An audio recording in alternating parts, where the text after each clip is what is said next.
Astral travel.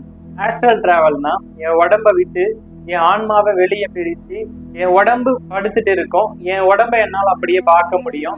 இந்த பிரபஞ்சத்துல என்னென்ன ரகசியங்கள் ஒளிஞ்சிருக்குன்னு என்னால உணர முடியும். பலவிதமான உருவங்களை பார்க்க முடியும். இது எல்லாராலையும் பண்ண முடியுமா, இது சாத்தியமா அப்படின்னு எனக்கு தெரிஞ்ச ஒரு நண்பர் கேட்டிருந்தாரு. இந்த வீடியோ பாக்குற உங்களுக்கும் பலருக்கும் இது சந்தேகம் இருக்குங்க. நான் என்னுடைய சேனல்லயே நிறைய முறை இறந்த பிறகு என்ன நடக்கும், இந்த பிரபஞ்சத்துல என்னென்ன மாதிரி உலகங்கள் இருக்கு, இந்த மாதிரி பல வீடியோக்கள் பார்த்துருக்கேன். அந்த வீடியோ லிங்க்கும் நான் டிஸ்கிரிப்ஷன்ல கொடுக்குறேன். இப்போ ஆஸ்ட்ரல் டிராவல் எப்படி பண்ண முடியும், இது பண்றதால நமக்கு என்ன யூஸ், இது குரு இல்லாம பண்ணலாமா இல்ல குருவோடைய உபதேசம் மூலயமா தான் பண்ணலாமான்னு எல்லாத்தையும் பார்க்கலாம். வீடியோ ஸ்கிப் பண்ணிடாதீங்க. ஸ்கிப் பண்ணிட்டீங்கன்னா ஒரு விஷயமும் உங்களுக்கு புரியாதுங்க. இப்போ இந்த ஆஸ்ட்ரல் டிராவல்னா என்னங்க?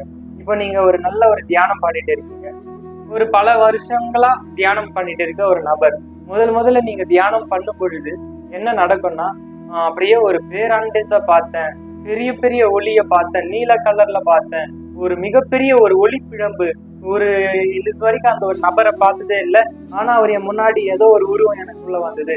இந்த மாதிரி பலவிதமான உருவங்களும் பலவிதமான ஒளிகளும் பார்த்தேன் அப்படின்னு சொல்றீங்க இல்லையா? இது எதுவுமே உண்மை கிடையாதுங்க. இது உங்களுடைய கற்பனை, உங்களுடைய கற்பனை தான். இந்த உடம்புக்குள்ள எல்லாம், இந்த பிரபஞ்சத்துல என்னென்ன ரகசியம் ஒளிஞ்சிருக்கோ அத்தனையும் நம்ம உடம்புக்குள்ள ஒளிஞ்சிருக்குங்க. இப்போ நம்மளுடைய உடம்பு எப்படி இழங்குதுன்னா, நம்ம உடம்பு இது நம்ம கண்ணுக்கு தெரியற இந்த பிசிக்கல் பாடி, நமக்குள்ள பிராண சக்தி இருக்கு.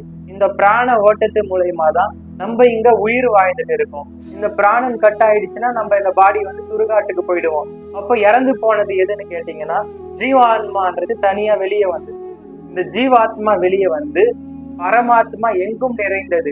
இந்த பரமாத்மா ஜீவாத்மா ஒன்று கூடிதான் நமக்கு இந்த பல விதமான பிறவிகளை நமக்கு கொடுத்துட்டே இருக்கு. இந்த உடல்ன்றது சட்டை மாதிரி, அடுத்து இந்த ஒரு சட்டை கழட்டி போட்டுனா வேற ஏதோ ஒன்னாலும் போடலாம். அந்த மாதிரி இந்த மனித பிறவி போன பிறகு வேற ஏதாவது ஒரு பிறவி கூட எனக்கு கிடைக்கலாம். ஒரு புல்லா பிறக்கலாம், ஒரு புழுவா பிறக்கலாம், ஒரு 5 அறிவு ஜீவனா பிறக்கலாம், இல்ல ஒரு 3 அறிவு ஜீவனா பிறக்கலாம். இந்த மாதிரி நான் எதுவா வேணாலும் பிறக்கலாம். ஆனா ஆன்மா ஒன்றுதான்.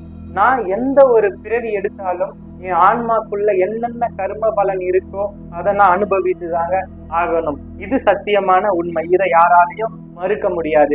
இப்போ இந்த ஆஸ்ட்ரல் டிராவல் சொல்றோம் இல்லையா, இந்த ஆஸ்ட்ரல் டிராவல் பண்றது மூலயமா நம்ம உடம்ப விட்டு வெளியே நம்ம இந்த பாடியை பாக்குறோம், பிரபஞ்சத்துக்கு போறோம். இப்போ ஒரு குரு கிட்ட இருந்து நீங்க ஒரு உபதேசம் வாங்கியிருக்கீங்க, ஏதாவது ஒரு தீட்சை வாங்கியிருக்கீங்க, ஒரு நல்ல ஒரு சத்குரு கிட்ட இருக்கீங்கன்னா உங்களுக்கு உண்மையிலேயே இந்த ஆஸ்ட்ரல் டிராவல் பண்ணா என்ன கிடைக்கும் அப்படின்னு கேட்டீங்கன்னா ஒண்ணுமே கிடைக்காதுங்க. இதனால உங்களுக்கு முக்தி கிடைக்குமானா முக்தியும் கிடைக்காது. ஒரு அனுபவம். இப்ப நம்ம தியானத்துல எப்படி கிடைக்குது, பல விதமான காட்சிகளை பார்த்தேன், உருவங்களை பார்த்தேன் அப்படின்னு சொல்றீங்க இல்லையா, அது ஒரு அனுபவம். இது ஒரு அனுபவம். இதை நீங்க பண்ணிட்டீங்கன்னா இந்த உடல் மேல ஒரு பற்று இருக்காது. இந்த உடம்பு ஒண்ணுமே இல்லையா, அவ்வளவுதானா, இதுதான் நான் வாழ்க்கை, இதுக்குதான் நம்ம இங்க பிறந்திருக்கோமா, அடைச்சா இதுதான் அப்படின்ற ஒரு அந்த ஒரு ரியாலிட்டி தன்மை உங்களுக்கு புரிஞ்சிக்க முடியும். ஆனா இது குருவோடைய உபதேசம் மிகவும் அவசியம். இது தனியாவும் உங்களால இதை பயிற்சி பண்ண முடியாது.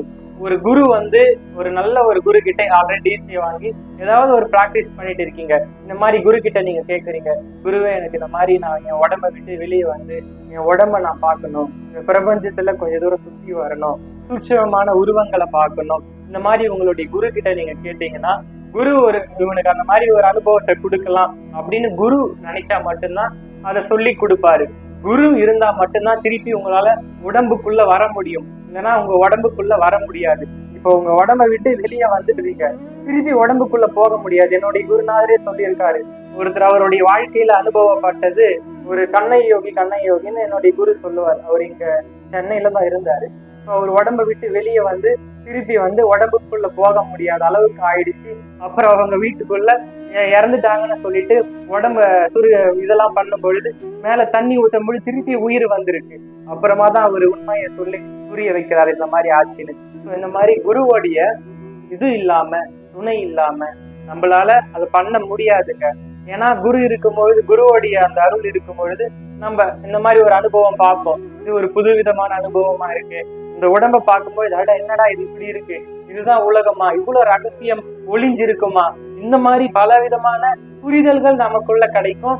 அந்த உடம்பு மேலேயும் ஒரு பற்று இருக்காது, திருப்பி நம்ம அதுக்குள்ள வந்துருவோம். இது ஒரு விதமான சித்திங்க. இப்ப அஷ்டமா சித்திகள் 8 இருக்கு இல்லையா?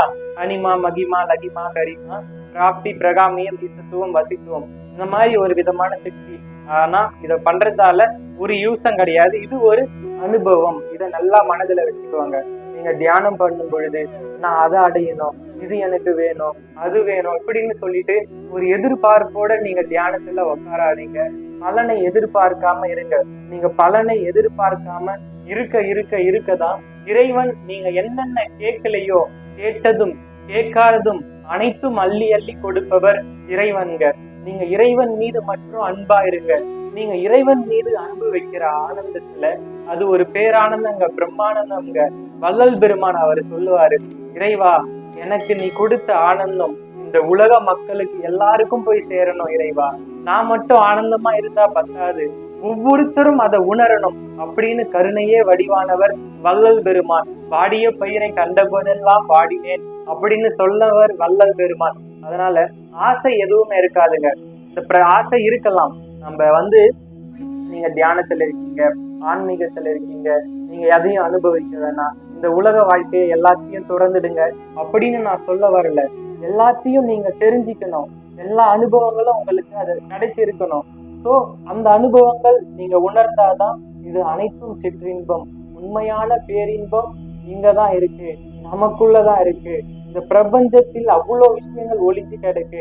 அதை விட்டுட்டு இது பின்னாடி நான் போயிட்டு என் வாழ்க்கைய தொலைச்சிட்டேனே, இவ்வளவு நாள் இத்தனை வருஷம் இறைவனை நான் உணராம இருந்துட்டேனே, இந்த பாவிக்கு இப்பவாவது இந்த ஒரு கதியை காண்பிய இறைவா அப்படின்னு உங்களுக்குள்ள அந்த ஞான புரிதல், உங்களை நீங்களே கேள்வி கேட்டு ஒவ்வொரு விஷயத்தையும் உங்களுடைய மனதை நீங்க பக்குவப்படுத்தும் போது, உங்களை நீங்க நேசிக்கும் பொழுது, இந்த மகத்தான உடம்பு எப்படிப்பட்ட இந்த உடம்பு, இந்த மனித பிறவித மூலயமா மட்டும்தாங்க நம்மளால இறைவனை அடைய முடியும். வேற எந்த ஒரு ஜீவராசிகளும் இறைவனை அடைய முடியாது. நமக்கு அவ்வளவு ஒரு பவர் இருக்கு, அவ்வளவு ஒரு சக்தி இருக்கு. அந்த சக்தியை நம்ம யாரும் யூஸ் பண்ண மாட்டே இருக்கோம். தேவையில்லாத விஷயத்துக்கெல்லாம் நம்ம போயிட்டு செலவு பண்ணிட்டு இருக்கோம். ஒரு அல்பமான விஷயத்துக்கு நம்ம ஆசைப்படுறோங்க. உண்மையான இந்த ஒரு ஆனந்தம் கிடைச்சதுன்னா நம்ம இந்த மனித உடம்புலயே இருக்க மாட்டேங்க.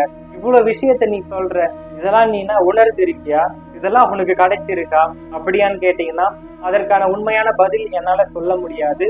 இறைவனுடைய அனுகிரகம், ஏதோ இறைவன் ஒரு சில விஷயங்கள் உணர்த்துறாரு, இறைவன் எனக்குள்ள இருந்து பேசுறாரு. இப்ப நான் பேசக்கூடிய விஷயம் எதுவுமே நான் யோசிச்சோ எதையும் பேசலைங்க, நான் பாட்டுன்னு நிக்கிறேன், அது பாட்டுன்னு வந்துட்டே இருக்கு. எனக்குள்ள இருந்து இயக்குறது யாரு? சூக்ஷமா நான் நம்புற இறைவனும் எனக்குள்ள இருக்கிற குருவும் தான். நீங்க யாரை நீங்க முழுமையாக நம்புறீங்களோ நம்புங்க, இறைவன் ஒருபோதும் உங்களை கைவிட மாட்டாருங்க. இந்த மாதிரி ஆஸ்ட்ரல் டிராவல் என்ன, பலவிதமான டிராவலே நீங்க பண்ணலாம். ஸோ இந்த ஒரு விஷயம் மட்டும் அனுபவம் கிடையாது, இதை கடந்து அப்படியே அந்த ஒரு பேரானந்தம் கிடைக்குமே, அந்த நான் ஒவ்வொருத்தரும் உணரணுங்க. அதை நீங்க உணர்ந்தா மட்டும்தான் உங்களால புரிய முடியும். நீங்க இறைவன் மீது அதிக பற்று வைக்கும் போது நீங்க கருணையே வடிவானவரா ஆயிடுவீங்க. யாரை பார்த்தாலும் நீங்க அன்பு காட்டுவீங்க. எல்லா ஜீவராசிகள்கிட்டயும் நீங்க ஒரு கருணை உள்ளமோட இருப்பீங்க. இதனால எல்லாரும் உங்களை மேல அட்ராக்ட் ஆவாங்க. உங்களை நல்லது மட்டும்தான் தேடி வரும். நீங்க இந்த உலகத்துக்கு புதுசா தெரியுவீங்க. ஒரு கருணையே வடிவான அந்த முகமா இருக்கும். எப்பொழுதும் உங்களுடைய முகத்துல ஒரு புன்னகை இருக்கும். எதையோ ஒரு சாதிச்ச மாதிரி ஒரு ஞானத்துல அது மிதந்து துள்ளிக்கிட்டு இருப்பீங்க. இதனால நீங்க ஒரு விஷயத்தை தேடி போக வேண்டிய அவசியம் கிடையாது. உங்களுக்கு என்னென்ன தேவையோ அனைத்தும் தானாக தேடி வரும். ஏன்னா நீங்க முதல்ல இந்த எஃபெக்ட் போட்டுட்டீங்க, அதுக்காக நீங்க உழைச்சிருக்கீங்க. உங்களுடைய லைஃப் எப்படி இருக்கணுமோ அதுக்காக உழைச்சிருக்கீங்க. நம்ம எந்த ஒரு குருமார்களும் எந்த ஒரு சித்தர்களும் லக்ஸரி லைஃபை வாழ வேணாம்னு சொல்லல. நீங்க நல்லா பணம் சம்பாதிக்கணுமா, கோடி கணக்குல பணம் சம்பாதிக்கணுமா, சம்பாதிச்சுக்கோங்க. ஒரு ரோல்ஸ் ராய்ஸ் கார் வாங்கணுமா, வாங்கிக்கங்க. ஒரு பெரிய பங்களா கட்டணுமா, கட்டிக்கோங்க. இன்னும் எவ்வளவு சம்பாதிச்சுட்டே இருந்தாலும் சம்பாதிக்கணுமா, சம்பாதிங்க. ஆனா உண்மையை சொல்ல போனா நம்ம ஆன்மீகத்துல அந்த ஞானத்தை அடையும் பொழுது நம்ம பொருள் மீது ஒரு பற்று இருக்காதுங்க. அப்படி இருந்தோம். ஓஷோ நமக்கு எல்லாரும் தெரியும், 98 99 ரோல்ஸ் ராய்ஸ் கார் வச்சிருந்தாரு. ஏன்னா அவர் எல்லாமே அந்த ஒரு தத்துவ ஞானி, மிகப்பெரிய ஒரு ஞானிங்க. அவருடைய ஸ்பீச் எல்லாம் கேட்டீங்கன்னா அவ்வளவு ஒரு தெளிவு இருக்கும். ஆனா அப்படி இருந்தும் ஏன் அவர் அப்படி வாழ்ந்தாரு? ரோல்ஸ் ராய்ஸ் கார், அவ்வளோ ஒரு லக்ஸரியான லைஃப் ஸ்டைல், இதெல்லாம் வாழுங்க. உங்களுக்கும் இருக்கும் ஆசை, இருக்கும் இல்லையா? முன்னாடி இருந்தது இல்லையா? எனக்கும் இப்ப ஆசை இருக்கு. நான் வாழுவேன், என்னால வாழ முடியும். இறைவன் அதுக்கான வழியை கூடிய சீக்கிரம் எனக்கு காட்டுவாருங்க. அந்த நம்பிக்கை எனக்கு இருக்கு. ஒவ்வொருத்தருக்கும் அந்த ஒரு நம்பிக்கை வரணும். எல்லாரும் நல்லா வாழ்ந்துட்டு இந்த உலகத்துக்கு நம்ம ஏதாவது ஒரு நல்லது பண்ணிட்டு இறைவனை போய் அடையணுங்க. இதுதாங்க என்னுடைய ஆசை.